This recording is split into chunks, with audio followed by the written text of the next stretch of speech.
Today, we will continue our discussion on different patterns of organization, and we will look at two important patterns, definition and illustration. So, let us start with definition. So, what is a definition and why do we define something and where do we use this technique? So, if you usually look at where we use definitions, we use these definitions regarding a technical term. I have an example here. So, if you look at preamble of Indian Constitution, you find these words are used to describe our country: sovereign, socialist, secular, democratic republic. So, each of these terms here is technical and you may want to define these terms. So, for example, sovereign, here it means it is not under the control of somebody else, it is not even a Commonwealth country, and so on. So, these technical terms we define. Sometimes you may want to explain an unfamiliar word as well. Let us look at this example. By saying John and Mary together again after their bitter fight, I was befuddled. So, you have used the word befuddled here, and your audience, the person who you are talking to, does not know the meaning of this. Then you might want to explain what this term means. So, when we define a term, what do we do? So, we identify features that distinguish it from other terms. So, what are the specific characteristics, traits which make this particular term unique, make it separate from other things. Then establish its boundaries, and by using it so, we separate it from closely related synonyms. So, we will look at an example. Say for example, you are defining between autocracy and dictatorship. So, there may be some similarities, but they are different. So, you want to define each term so that the distinguishing features become very prominent. So, experts usually identify three kinds of definitions. They are listed here. One is synonyms or sometimes translational equivalents, then essential definition and extended definition. Let us look at each one of these in detail. First one is synonyms. So, you have used say an unfamiliar word or you come across something while you are reading. One way, in fact, the easiest way is to define that term using a synonym. This can help avoid lengthy, cumbersome explanations, saves time. So, for example, we saw in the earlier example the word was befuddled. So, you can define it using synonyms like confused, puzzled. You can also give translational equivalent. Say you are explaining something to somebody and they do not understand the meaning of that word in English. So, you can give its translational equivalent in the mother tongue. So, that is one way of defining a term. However, we are more interested in the other two kinds, namely essential definition and extended definition. So, what are these? Let us look at what essential definitions are. So, I have some examples here. So, you have a term and it has been defined. A howdah is a covered seat for riding on the back of an elephant or a camel. Another example, to parboil is to boil meat, vegetables or fruits until they are partially cooked. So, you can see here that an essential definition has three main parts. First one is the term you are defining. Second, you put it under the broad category, and then you also include distinguishing features. Say, first example, Howdah. So, this is the term. So, what broad category it comes under? It is a kind of covered seat. So, if you just say that is not enough, you have to say how this is different from other members of this category.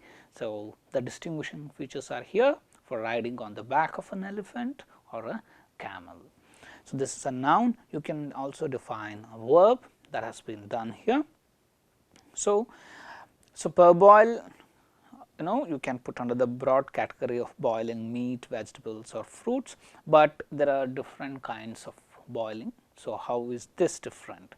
So, you are adding distinguishing features here. So, this is one kind of boiling, where you cook until the ingredients are only partially cooked. So, you have three parts in an essential definition. Say, you are going to define vacuum cleaner.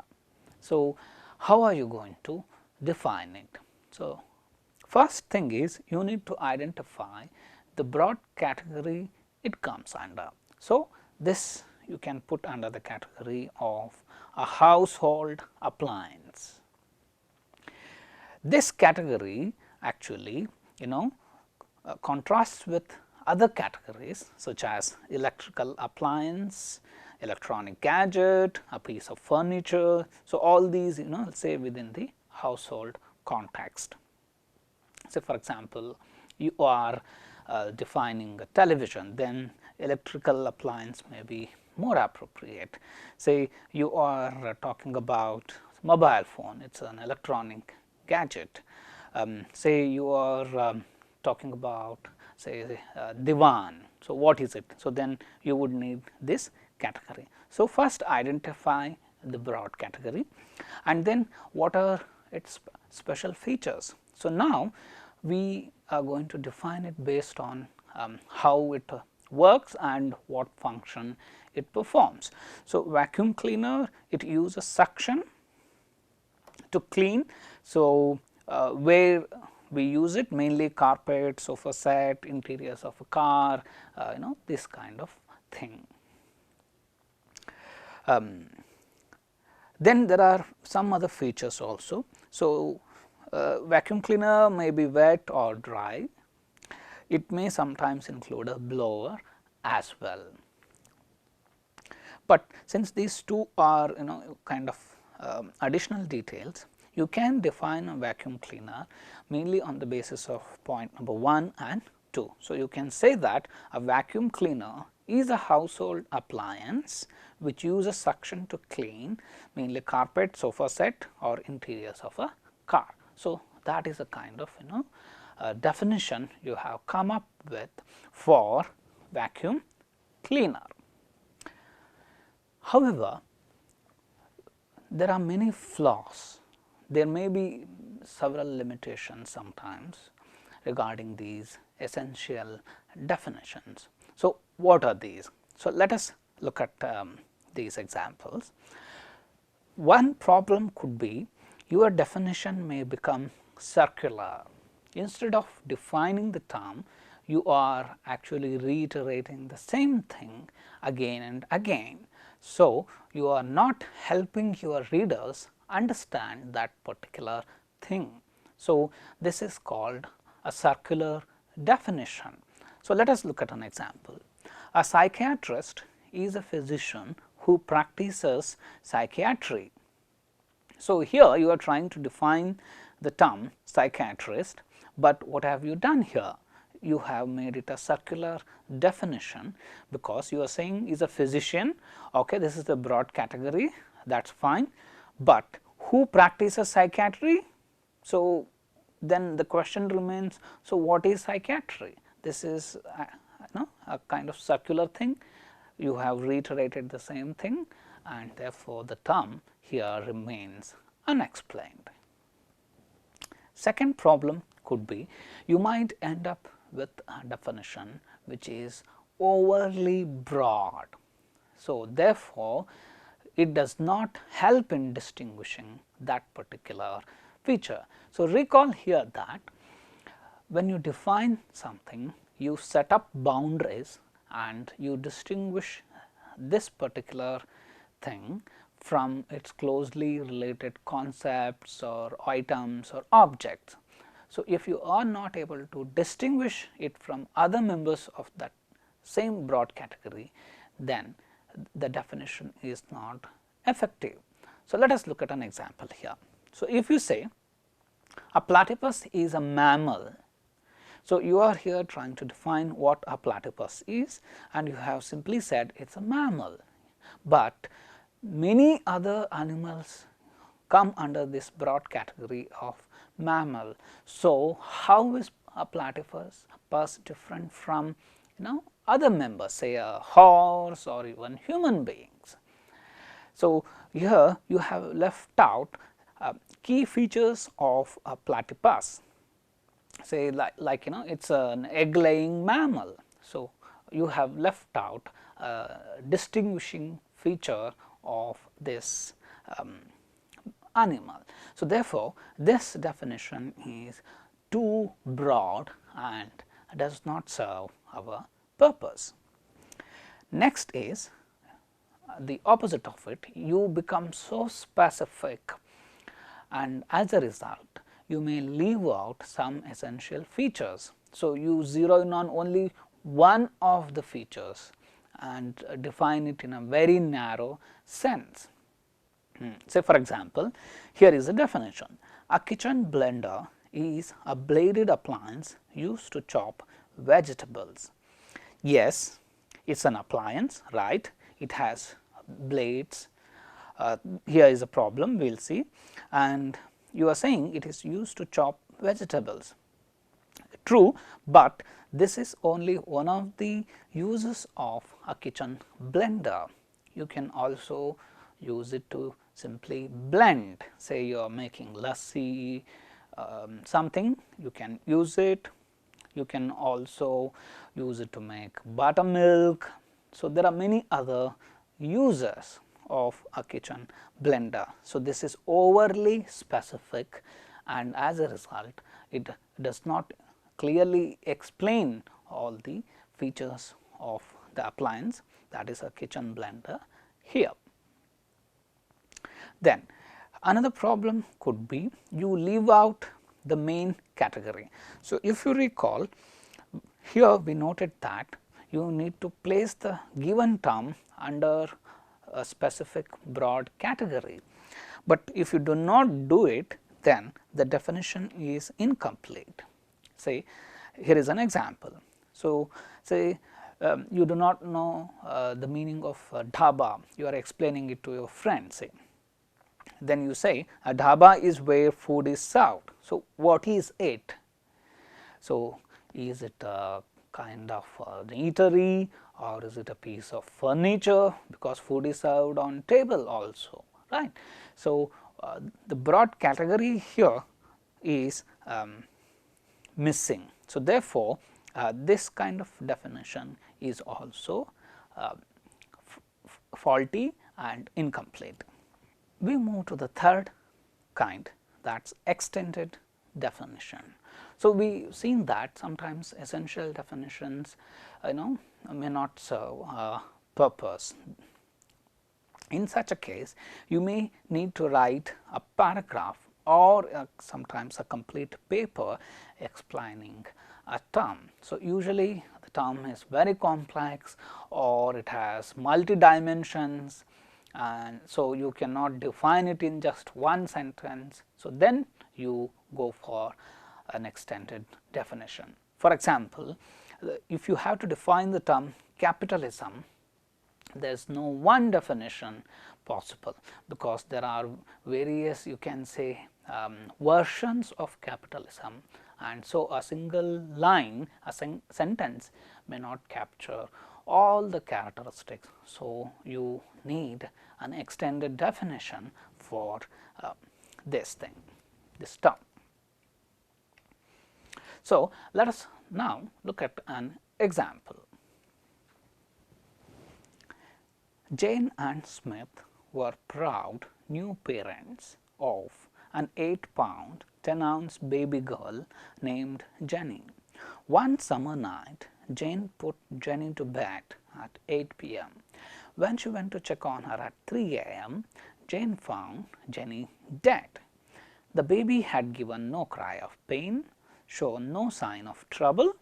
Even the doctor did not know why she had died, for she was healthy and strong. The autopsy report confirmed the doctor's suspicion. The infant was a victim of sudden infant death syndrome, SIDS, or crib death. SIDS is the sudden and unexplainable death of an apparently healthy sleeping infant. It is the #1 cause of death in infants after the first week of life, and as a result has been the subject matter of numerous research studies. So, as you can see here, the writer here is attempting to define this term sudden infant death syndrome or SIDS. But this is very difficult to explain. So, the writer here starts with, you can say, an illustration, a particular anecdote, and using that the writer here defines what this is. So, this is in the context of an infant baby girl named Jenny, what happened to her, and then using that the writer then says, see, this is a case of SIDS. So, this is an example of an extended definition. So, instead of simply saying SIDS or sudden infant death syndrome is a disease where infants die without any clear reason, something like that. Here the writer has used an anecdote which clearly shows all the features of this. So, there may not be any clear reasons, no diseases, nothing, the baby was just sleeping and the baby just died. So, all the things which are necessary to understand what this is are included here. So, this is one of the things when we will look at when we discuss illustration. The example you choose must be adequate and must clearly explain the term you are planning to explain. Okay. Now, we will look at a long text. This text is about data preparation. It is written by Margaret Roos. So, what is it? So, let us read it. Data preparation is the process of gathering, combining, structuring and organizing data, so it can be analyzed as part of data visualization, analytics and machine learning applications. The components of data preparation include pre-processing, profiling, cleansing, validation and transformation. It often also involves pulling together data from different internal systems and external sources. Data preparation work is done by information technology, IT and business intelligence (BI) teams as they integrate data sets to load into a data warehouse, a NoSQL database or Hadoop data lake repository. In addition, data analysts can use self-service data preparation tools to collect and prepare data for analysis when using data visualization tools such as Tableau. Purposes of data preparation. One of the primary purposes of data preparation is to ensure that information being readied for analysis is accurate and consistent. So, the results of BI and analytics applications will be valid. Data is often created with missing values, inaccuracies or other errors. Additionally, data sets stored in separate files or databases often have different formats that need to be reconciled. The process of correcting inaccuracies, performing verification and joining data sets constitutes a big part of the data preparation process.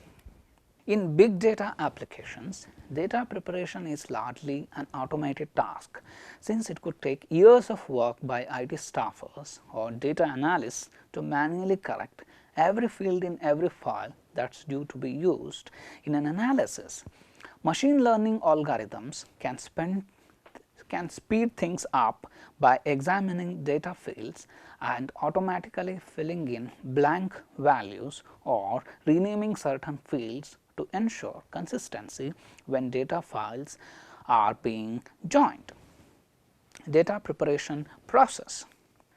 After data has been validated and reconciled, data preparation software runs files through a workflow during which specific operations are applied to files. For example, this step may involve creating a new field in the data file that aggregates counts from pre-existing fields or applying a statistical formula such as a linear or logistic regression model to the data. After going through the workflow, data is output into a finalized file that can be loaded into a database or other data store, where it is available to be analyzed. Even though data preparation methods have become highly automated, it can still take up significant amounts of time, especially as the volume of data used in analysis continues to grow. Data scientists often complain that they spend a majority of their time locating and cleansing data rather than actually analyzing it. Partly for that reason, there has been an increase in the number of software vendors attempting to tackle the data preparation problem, and many organizations are putting more resources toward automating data preparation. In 2017, data visualization vendor Tableau added self-service data preparation as part of its software, using machine learning methods to simplify the data preparation process. Benefits of data preparation. One of the biggest benefits of instituting a formal data preparation process is that users can spend less time finding and structuring their data. Many enterprises have implemented data lakes, often built around Hadoop data stores, where they store large amounts of semi-structured and unstructured data. When a data scientist needs a data set for an analysis, they have to hunt down the data first. With a formal data preparation process in place, repetitive analysis can be fed data automatically rather than requiring users to locate and cleanse their data each time. So, this is the source from where this article has been taken. It is an adapted version of the full article you find here. So, let us look at the text. So, as is clear, this article is an extended definition of the term data preparation. So, if you look at the first paragraph, there is a clear definition of this term. So, what is data preparation? It is a process. So, this is a kind of a broad category. So, it is not a product, it is a process. So, what specifically? Gathering, combining, structuring and organizing data. So, it can be analyzed as part of data visualization, analytics and machine learning application. So, what it is and why this is important, why it is done. So, all the things are included here, but the term is here so complex, and the definition, as you can see, includes several again technical terms. So, the rest of the text defines this in detail. If you look at the second paragraph, the components of data preparation include pre-processing, profiling, cleansing, validation and transformation. So, it breaks it into some components, and then it the next paragraph here talks about who actually deals with this. So, people in information technology and business intelligence teams. So, they do it. Then you can see there is a subsection titled purposes of data preparation. So, why data is prepared, what is the need for doing this. So, it is here one of the primary purposes of data preparation is to ensure that information being readied for analysis is accurate and consistent. So, results will be valid. So, why this needs to be done, that is explained here. Data is often created with missing values, there are inaccuracies, multiple files. So, you need to correct inaccuracies, perform verification and join different data sets. Then here it introduces this automated task, and because it takes a lot of time to do it manually. So, machine learning algorithms can speed up things here. And then there is the next subsection, data preparation process. The first one explained why data preparation needs to be done, what are the primary purposes. Then this section explains how it is done. So, after data has been validated and reconciled, this is step 1. Then data preparation software runs files through a workflow during which specific operations are applied. So, what are these? Then the writer gives an example here, some specific operations applied to files, like applying a statistical formula and so on. And then this introduces something about software which reduces the amount of time spent on it. Then the final section gives details about benefits of data preparation. So, if you do it, so what happens? So, in this way here writer takes up the term data preparation, defines it, but the process, the term is so complex, it involves several stages. So, there is an extended definition, writer gives about purposes, then how it is done, then what are the benefits. So, all the information related to this particular technical term, data preparation, is actually included in this extended definition. So, we move on. When you are planning to draft an extended definition, so what are the things you need to keep in mind? First, you pick an abstract or a technical term. So, this is very important. If you try to define something very simple or something which people have a clear understanding of, then it does not make any sense. So, for example, if you say I am going to define the term table as a piece of furniture, it does not serve your purpose, because people know what a table is and it is not fairly abstract or technical.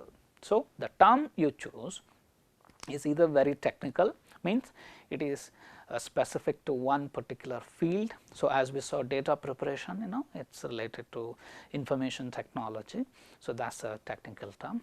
Sometimes it may be an abstract. So, autocracy for example. So, what is it? So, then you have a good chance of writing an extended definition in an effective manner. Second, what is the purpose of your write up?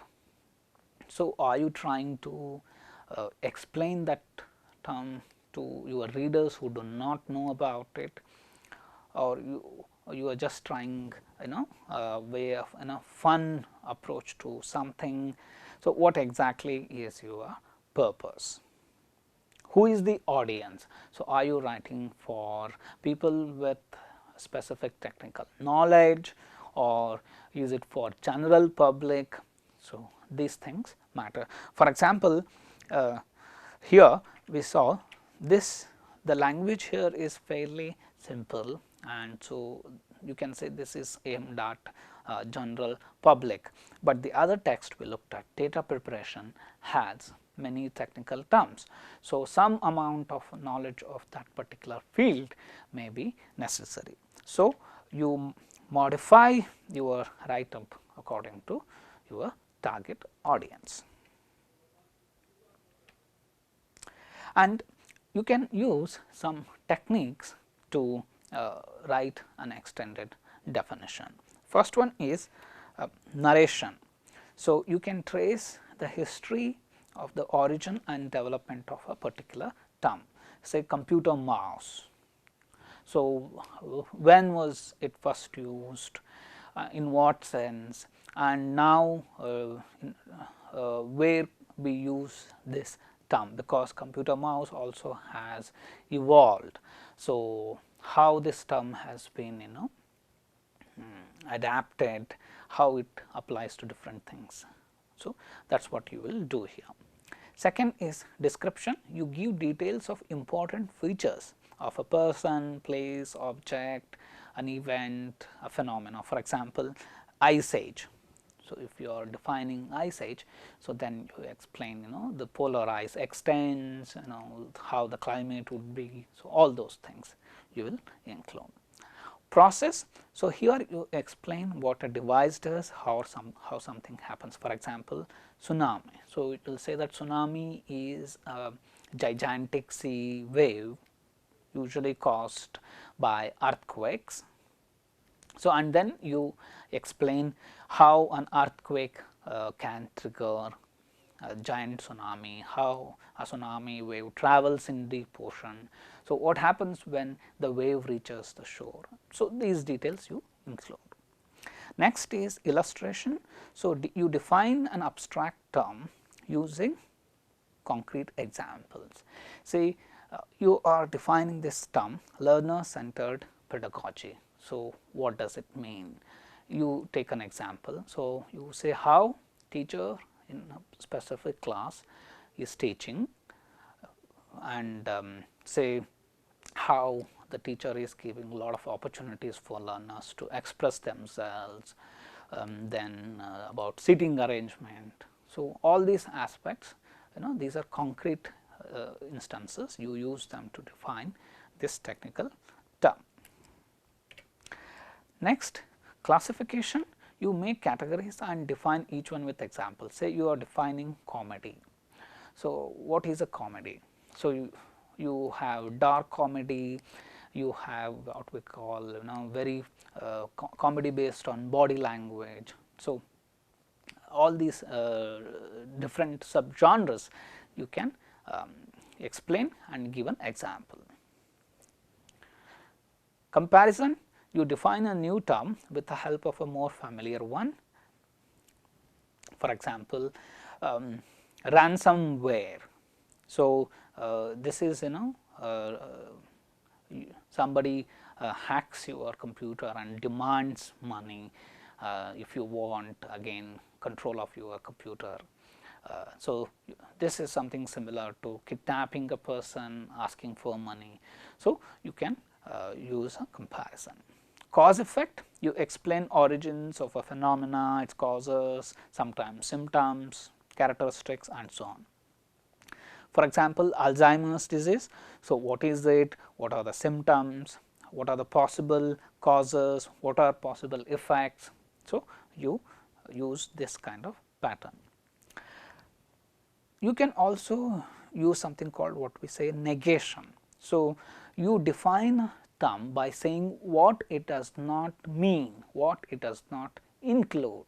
For example, you say that you define the term freedom by very clearly saying it does not include absolute freedom, freedom to do anything one wishes to do. So, by saying freedom does not mean this, you are employing this strategy of negation. Now, you can choose one of these topics and attempt an extended definition. Topics are depression. So, what is it?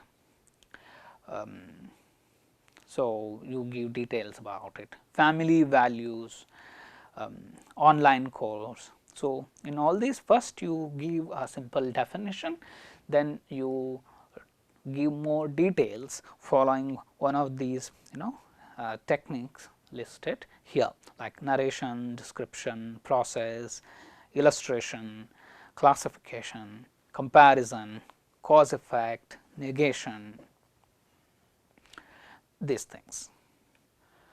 We will now look at another pattern of organization, that is illustration. Let us look at this example. Predicting the weather is far from an exact science. 2 winters ago, a surprise snowstorm hit. So, if you look at this extract, the writer here first makes a statement. Predicting the weather is far from an exact science. Then there is some reference to a winter storm in order to elaborate the first statement. So, writer is here using a specific instance, an example, to give more details about this statement. So, this is what we call the technique of illustration. So, we use examples to make a general thing clear, or the thing which you are trying to explain may be abstract. So, you need examples to make it clear. So, you may have heard this saying, a picture is worth 1,000 words. So, this shows the importance of examples, particularly if it is abstract. No matter how lengthy your explanation is, it may not be very effective unless you give some concrete examples. So, one example makes things very clear. So, when you are defining a general term, or when you are defining an abstract term or abstract process, abstract concept, if you use adequate examples, your writing becomes very effective. So, we will look at more about these examples. So, how you can choose examples, how you can use them in your writing. So, first important task is selecting appropriate examples. So, you have a concept to define. So, now you need examples. So, what is a good example? So, one is the example or the examples you choose should support your main thesis, should be directly related to what you are talking about, and it means no digressions at all. So, it should be directly related to what you are trying to explain. Second thing is, the example should be able to explain all, at least all the major features of the concept you are trying to explain. If it is only a partial coverage, then it is again a problem. You may need more examples. So, two important criteria. One, examples you choose should be directly related to your thesis. Second, it should be a clear case, clear instantiation of that particular concept. We will look at examples, then this point becomes clear. So, this is an extract from a student essay. The student here is trying to explain the concept of depression. So, this is fairly complex, and it is rather very difficult to explain it. So, there are many misconceptions among people. So, here the writer uses an example. So, let us look at it. Carl was not just sad, nothing really bad had happened in his life, but he had lost all his interest in his past favorite activities. His skateboard had been discarded in a corner of his room. He no longer bothered to play his video games. Simple things such as getting a ticket for a rock concert seemed to be too much effort for him. Some days he stayed in bed and missed his classes. Without a doubt, Carl was depressed. This short example meets many key characteristics of depression: a lack of interest in normal activities, a sense that ordinary things are not worth the effort, inability to attend to ordinary responsibilities, irritability. So, here as you can see, the student is trying to define the term depression, and some characteristics of this include a lack of interest in normal activities, a feeling that things are not worth the effort, you are unable to attend to your responsibilities of everyday life, you get irritated very easily. So, all these things seem quite abstract. So, unless you have a clear example, so this does not become clear. So, for example, what is an ordinary responsibility? What do I mean by this? So, what do I mean by get irritated? So, when should one get irritated, when one should not? So, these are slightly abstract things. So, here with an example these things become clear. So, if you look at this example of a student, so there are clear explanations. So, he had lost interest in his favorite activities like skateboard, then video games, he was no longer interested in them, then he was not putting in efforts for even simple things like buying a ticket for a concert or regular responsibility like attending classes. So, all these things clearly explain what these abstract words mean. So, writer has very carefully used an example to explain this abstract term in a very effective manner. So, that is the power of examples. Now, let us look at longish text. As you can see, this text is called "Why Taking Risks Comes with Great Rewards." It is written by Stacia Pierce. Let us look at the text. If you ever want to achieve the life you always dreamt of, you will have to start taking positive, calculated risks. It is absolutely necessary to take chances to achieve anything great in life. However, many are scared to take the initial leap. As with any risk, there is always something at stake. In most instances, when it comes to your business, you stand to lose money, time and your reputation, which are also the very same things you stand to gain. The benefits of taking risks will enrich your life and make your business or career much more rewarding. One of my clients worked for the government for 15 years before deciding to start his own business.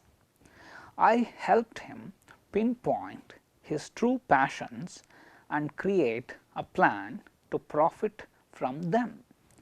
After moving to a new state, instead of searching for another civil servant position, he took his skills and experience of being an urban planner and translated them into a viable business for himself. Nervous about launching out on his own, he expressed this was the biggest risk he had ever taken and worried about where the income and clients would come from. However, after being in business for 1 year, he has already landed multiple contracts and generated a 6-figure income. After taking the risk of quitting his job and launching his own firm, he is much happier and experiencing life on a new level. The benefits of taking risks. Taking risks opens you up to new challenges and opportunities. Push yourself to learn a new skill, such as public speaking, which comes in handy as a business owner. 2. Taking risks empowers you to establish new limits in your mind. We all have boundaries or a comfort zone where we'd like to stay, and many have misconstrued visions of what we think we deserve or are capable of accomplishing. When you take risks, you can eradicate that thinking, establish new boundaries, improve your outlook on life and your ability to achieve on high levels. Point number 3, taking risks can cause you to become more creative. When you put yourself out on a limb with a no excuse approach, your natural problem solving skills kick in and you are open to new ideas and are willing to try something new. 4th, taking risks can result in a positive outcome. Not every life step can be carefully planned out. You will never know if you can succeed unless you venture out into new territory. Is there a risk involved to do something totally new? Sure, but the reward is there too. When you give it your best shot and put all that you can into achieving the goal, you are more likely to make it happen. Taking risks help you to clearly define what you really want. Calculated risks are taken with careful thought, yet the fact that you are taking a risk pushes you to make things work. Surely, you will first have to determine if the reward is something you really want enough to take the chance. If it is, then move ahead and do not look back. Point number 6, once you have become accustomed to taking risks, you break free from the average way of living and thinking. Instead of fighting to stay safe, you gain the momentum and confidence needed to welcome new opportunities in your career or business. Risks build your self-confidence and self-respect, empowering you to feel stronger and more confident in taking on new endeavors. When you are open to new challenges, you position yourself to profit a whole lot more than you would just staying the same. The final paragraph, taking chances requires some blind trust in most cases. Nothing is really guaranteed. However, you have to trust your instincts. Sometimes your gut is leading you down an unknown path, but inside you know that something big is on the other side. Go for it. You will never know what all you can accomplish until you do something you have never done. Take the risk, you will step into some of your biggest rewards. So, this is from HuffingtonPost.com. So, as you can see, here the writer is actually urging people to take risks. So, she defines actually kind of what risk taking is and when you need to do, what are the problems, and then she says there are several benefits and therefore, you need to take risk. An important aspect is writer here in this part gives details about a person. So, this is using illustration to make your point. So, writer here is, as I mentioned, urging people to take risks because she argues there is a reward in it. So, how it has happened in real life with the actual person. So, those details are here. So, this is about one of her clients.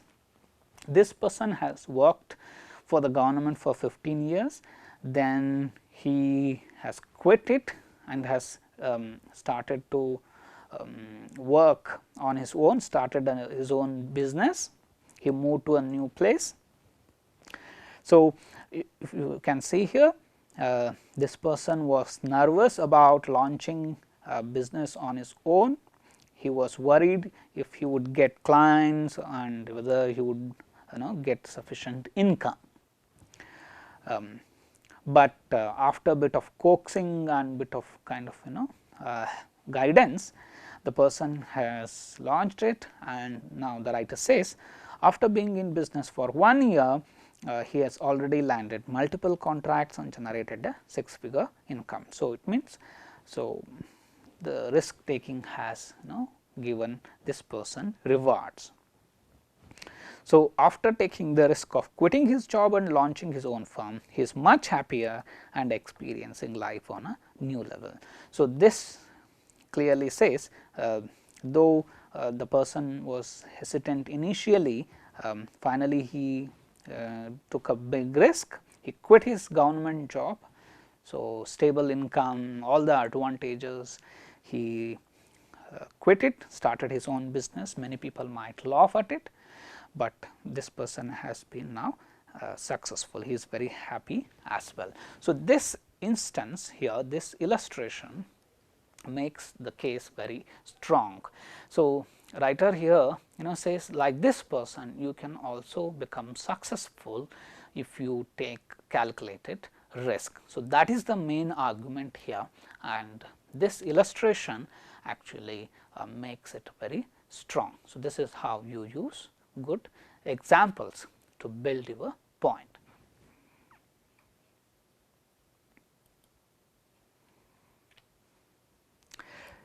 So, now you can choose one of these topics and attempt to choose an appropriate example.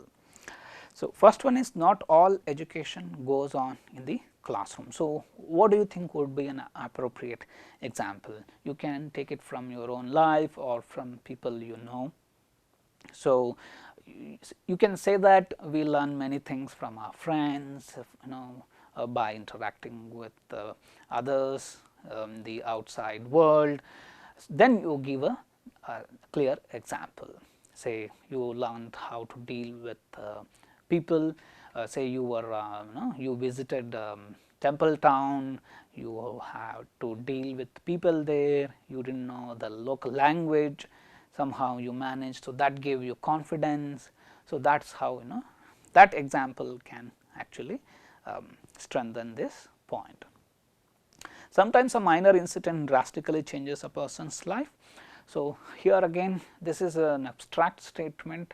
So, what is a minor incident, what is drastically changing. So, these things you need to make it clear with the help of examples. Something like your friend helping you financially when you were really in a bad shape. So, that minor incident made you rethink about value of friendship, say. So, you need to choose an example which appropriately helps your readers understand what a minor incident is and how drastically it has changed your life. So, this again could be from your life or could be from others' life as well. For example, Mahatma Gandhi, when he was very young, he once attempted to steal something, then he felt guilty, he wrote to his father about it, his father was upset, but finally father forgave him, and that changed young Gandhi's attitude and outlook. So, how a minor incident can drastically change a person's life. So, choosing an appropriate example is very important. So, when you are planning and drafting, so this is the kind of general structure you can use, supporting detail 1, 2 and so on, you include under example 1. Similarly, under example 2, under example 3. So, in the text we saw about taking risk, the writer uses only one example. Sometimes you may want to use more than one example. In that case, you will have this kind of organization. So, first you state your point, then you use multiple examples. So, paragraph 1 will include information about example 1, under that the details, then example 2, example 3 and so on. Thank you.